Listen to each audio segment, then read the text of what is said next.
kita. Ya, benar, belajar matematika.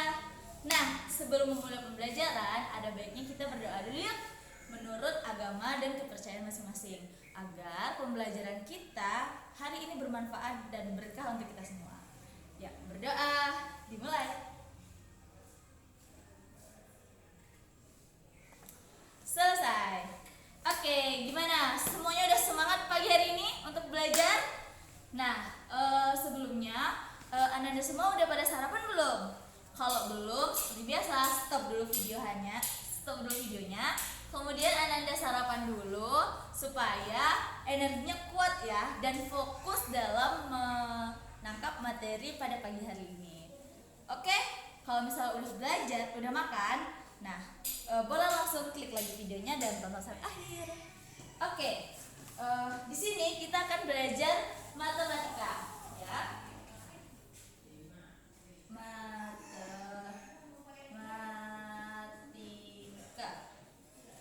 Nah, materi hari ini kita akan belajar tentang perbandingan dua besaran yang berbeda. Kalau misalnya Ananda punya buku matematikanya kayak gini, ada di halaman 62. Bisa dibuka ya bukunya di rumah. Nah, kita akan belajar tentang perbandingan dua besaran yang berbeda. Nah, perbandingan kan kita kemarin udah belajar tuh. Nah, sekarang ada kata-kata dua besaran. Besaran itu apa sih, Bu? Nah, pasti Anda bingung kan? Besaran itu bukan berarti besar, misalnya badannya besar atau apanya besar, bukan. Tetapi di dalam matematika, besaran itu adalah sesuatu atau segala hal yang dapat diukur. Ingat ya, catat. Besaran adalah sesuatu yang dapat diukur. Nah, contohnya apa sih yang dapat diukur? Misalnya panjang buku atau misalnya tinggi badan. Nah, itu semua dapat diukur bukan? Nah, jadi besaran itu adalah sesuatu atau segala hal yang dapat diukur. Bukan hanya barang, tetapi kecepatan, jarak itu juga dapat diukur loh. Nah, jadi di sini fokus kita akan mempelajari tentang di bidang kecepatan.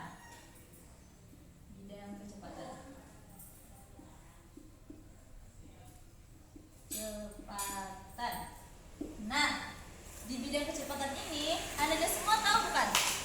Misalnya nih, kecepatan di motor itu kan ada speedometernya, itu ada kecepatannya, itu bisa dihasilkan kecepatan itu dari mana?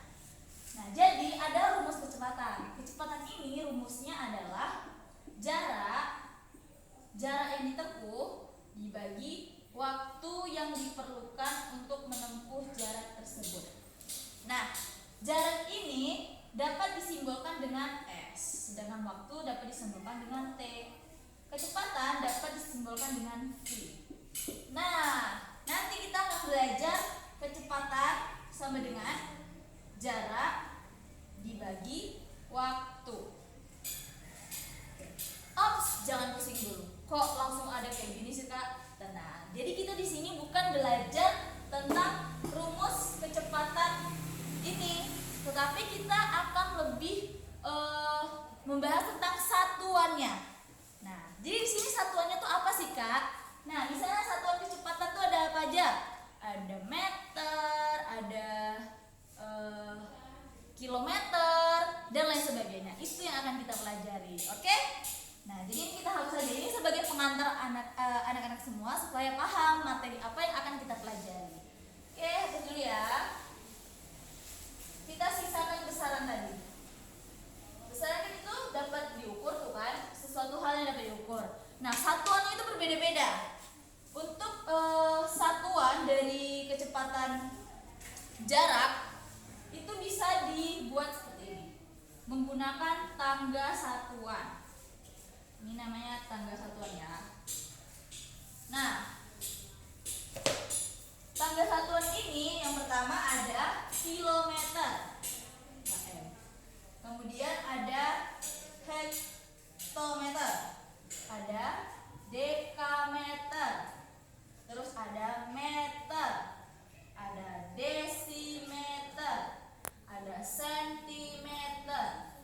milimeter. Nah, pasti Anda sekalian udah nggak asing kan dengan tangga satuan seperti ini? Ya, dulu di kelas 4 Anda sekalian sudah pernah belajarnya.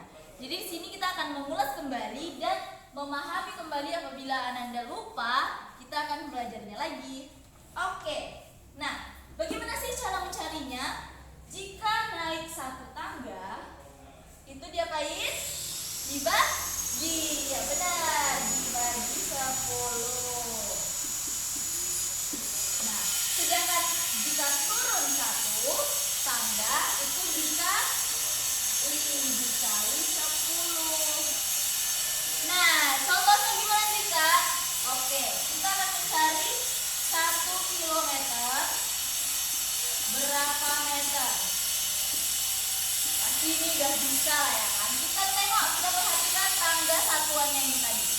Yang pertama, 1 kilometer ke meter ini turun berapa anak tangga? Kita hitung ya. 1, 2, 3 anak tangga. Jadi kalau misalnya dikali turun satu tangga itu kan dikali 10. Jadi kalau turun 3 tangga, nolnya ada berapa nak? Ada 3. Jadi dikali 100. Kok 100? 1000 dong. Nah, jadi 1 dikali tadi turunnya berapa tangga? 3. Jadi tinggal tambahin aja nolnya 3. 1, 2, 3. 1000. Jadi hasilnya 1000 meter. Mudah bukan? Mudah banget dong. Oke, kalau misalnya kita mau mencari dari sentimeter ke desimeter misalnya. Nah, misalnya 10 sentimeter itu berapa desimeter sih Kak? Nah, gampang banget dong ini. Tinggal kita hitung aja sentimeter ke desimeter itu naik berapa tangga. Kita hitung ya. 1. Cuma naik 1 tangga, berarti dibagi 10. Gampang banget. Jadi 10 dibagi 10 sama dengan 1 dong. Jadi 1 desimeter. Gampang bukan? Nah, selain dengan satuan panjang ini ada juga satuan waktu loh. Satuan waktu itu apa aja sih?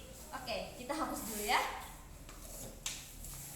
Ini udah dicatat di rumah, boleh di-screenshot dulu ya. Oke, jadi kita akan belajar tentang satuan waktu juga. Hubungan antar satuan waktu ini bisa digambarkan seperti ini.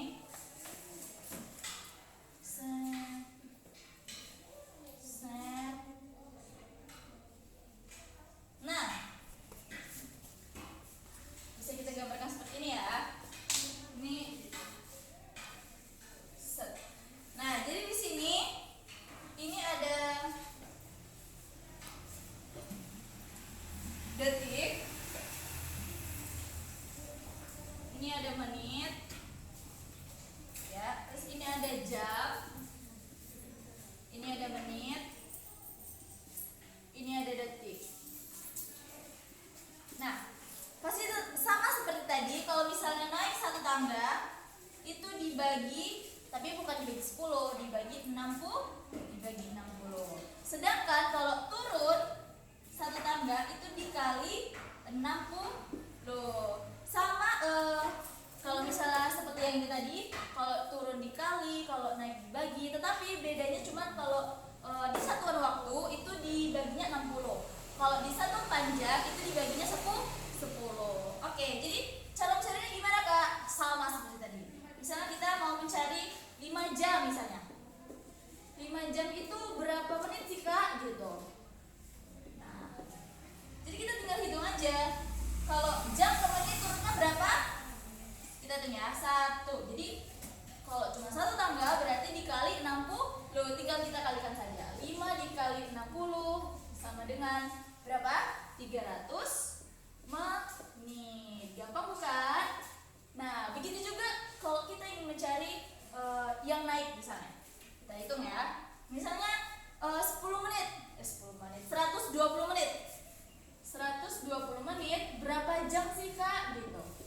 Sama dengan titik-titik jam. Kita tinggal tanggal juga, berarti dibagi 60. Jadi 120 dibagi 60 sama dengan cara coret 12 bagi 6 2. Jadi 2 jam. Nah, gampang kan? Kuncinya adalah anak-anak sekalian harus paham perkalian dan pembagian. Dan juga hafalin kali-kali ya. Berikut nanti kakak akan kasih latihan soalnya dan Ananda sekalian kerjain di rumah sebagai materi hari ini. Gimana belajar hari ini? Mudah bukan? Cukup sekian belajar hari ini. Semoga dapat dimengerti oleh Ananda sekalian dan materi yang kakak sampaikan bermanfaat bagi kita semua. Sebelum mengakhiri pembelajaran, ada baiknya kita berdoa menurut agama dan kepercayaan masing-masing. Berdoa dimulai. Selesai. Tetap semangat belajar di rumah walaupun secara daring, tetapi kita harus belajar terus dan jangan sampai malas ya. Kakak akhiri, wassalamualaikum warahmatullahi wabarakatuh.